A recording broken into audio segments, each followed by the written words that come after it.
Chapter 37. Huh? Luke said. He had not anticipated that turn in the conversation at all. Mr. Hendricks leaned forward. My schools had never been infiltrated before, he said with a sharp glance at Mr. Talbot. Mr. Talbot frowned apologetically. The population police have always pretended that it's impossible for an illegal child to get a fake ID, Mr. Talbot added, but after the rally? His eyes clouded. Luke could see the effort he was making to continue without emotion. After the rally, all the rules changed. So you see, we never expected betrayal, Mr. Hendricks said. In the beginning, yes, we tiptoed and looked over our shoulders, and unfortunately, we kept habits of strong security. But we were not prepared for the population to police to plant impostors in our midst, to gather names to encourage indiscretion. Luke frowned. But Jason, he said there'd been raids before. He said... Mr. Talbot had a sarcastic smile on his face. Mr. Hendricks raised one eyebrow. My dear boy, Mr. Hendricks said, he lied. Luke grimaced. He didn't like them acting like he couldn't figure that out on his own. But he'd learned a lot from Jason. What was true and what was false? He remembered one of Jason's other explanations. You can't be too nice to an ex-nay. Ex-nays need the kind of friend who can toughen them up, like I did for you. Luke remembered how many times Jason had made him claim to be an idiot, do push-ups until his arms collapsed, make a total fool of himself. Jason hadn't been trying to toughen Luke up, he'd been trying to break him down. But it hadn't worked. Luke didn't know why. He felt breathless, thinking about what could have happened. Suddenly, he was mad at Mr. Hendricks and Mr. Talbot, sitting there looking so condescending. Why didn't you know Jason was an imposter? Luke said. You should have. He acted so different from everyone else.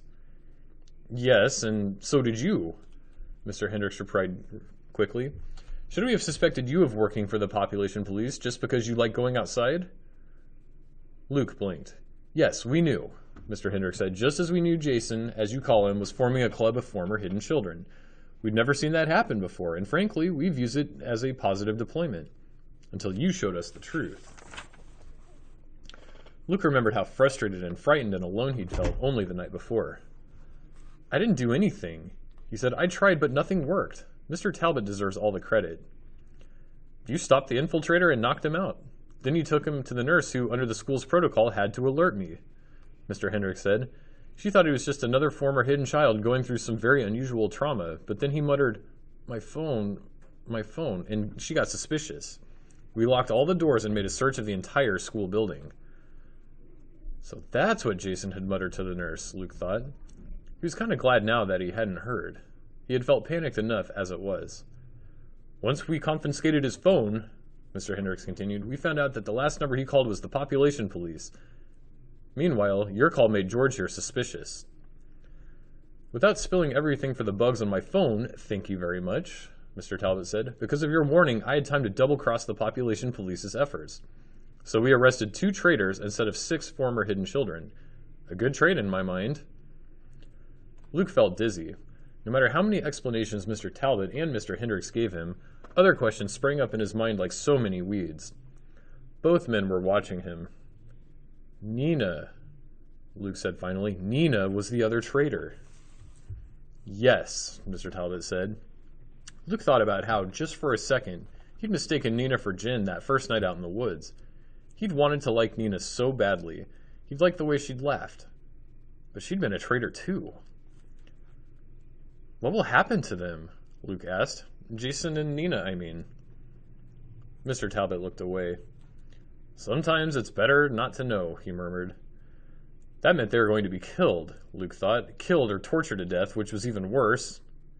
He shivered. Was it his fault? Was there some way he could have saved the other ex-nays without destroying Jason and Nina? No, they were the ones who had chosen betrayal.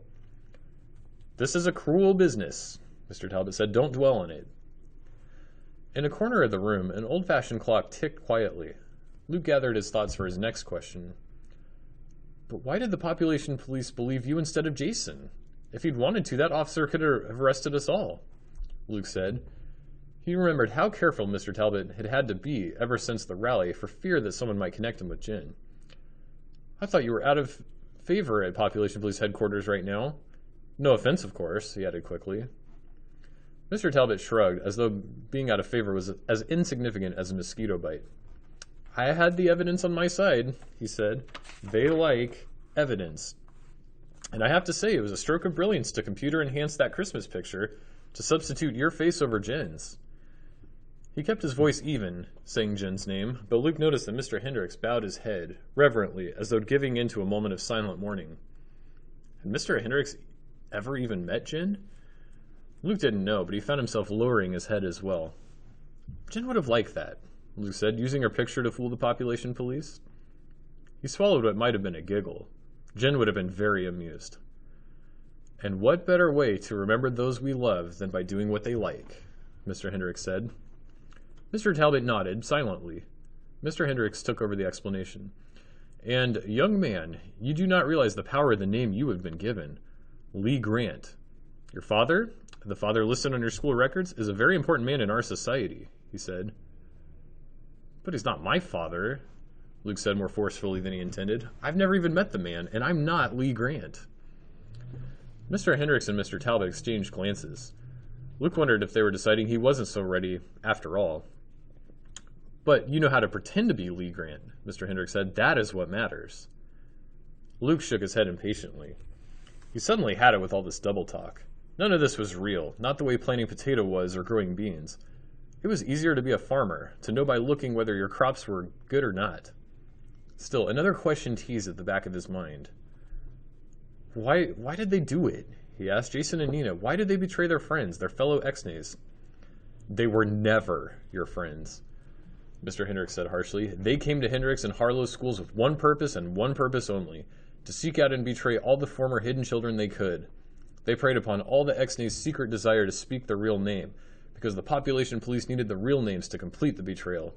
Jason and Nina had never been hidden children. They were just plants, imposters. But the population police said that there were illegals with false documents, Luke said. Population police can lie too, Mr. Hendricks said grimly. It suits the government's purposes to say they are arresting third children rather than traitors. Luke tried to absorb this. Nina, who spoke so passionately about third children's causes. Jason, who talked about protecting ex-nays at Hendricks. They had never been in hiding themselves? They only wanted to harm the ones who trusted them the most? This was a level of evil Luke could never have imagined before back on the farm. And now, Mr. Hendricks and Mr. Talbot wanted him to go to another new place, someplace even more challenging than Hendricks? With all due respect to my friend here, Mr. Talbot nodded towards Mr. Hendricks, we don't really know how Jason and Nina came to work for the population police or why they came to these schools. We're mostly guessing. They're just kids, after all. Just kids? Mr. Hendricks protested. You think only adults are capable of such villainy? Naturally, adults must have put them up to it, but I'll be interrogating both of them tomorrow, Mr. Talbot interrupted quietly. Let's just say I intend to discover facts that my population police colleagues probably don't want me to know. It's likely that those two kids were offered substantial bribes for their work, or, he laughed bitterly, maybe they were true believers devoted to their cause. Who knows? Luke wondered about that. Long ago, when he'd first met Jen, he wondered if the population law was correct. If maybe he really didn't have any right to exist, to eat food that might go to others. But Jen had convinced him that wasn't so, that everyone had a right to live, no matter what. But what if Jason and Nina had truly believed in what they were doing even among their enemies, just as Mr. Talbot believed in what he was doing, double-crossing the population police, even as he worked in their headquarters every day? Luke rubbed his temples. This wore his brain out even more than the history test had. He wished everyone could be just what they were and not have to pretend. The clock in the corner began donging, giving off distinguished silvery peals. Luke read the time effortlessly, without having to count dongs. 8 o'clock. Well, Mr. Talbot said, rising, you'll need to get your things out of your room before the other boys come out of, what do you call it, indoctrination? And then I can drive you to your next school tonight. I'll tell you about it on the way. No, Luke said. Mr. Talbot and Mr. Hendricks looked at him in bafflement. Then Mr. Hendricks chuckled. So you boys have come up with another name for it besides indoctrination? Luke understood the old man's confusion. He could go with that, make up some silly name for indoctrination, pretend that that's all he'd been objecting to, but it wasn't. No, Luke said firmly. I mean, I don't want to leave Hendricks. Now Mr. Talbot and Mr. Hendricks absolutely gaped at him, thoroughly aghast. Luke could tell what they were thinking. We gave him a new identity. We gave him a place to hide.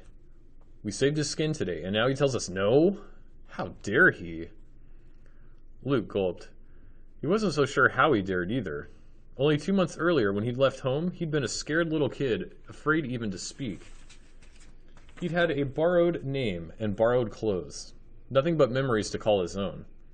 But those memories were worth something, and so was he. He wasn't some pawn to be moved across a chessboard according to other people's plans.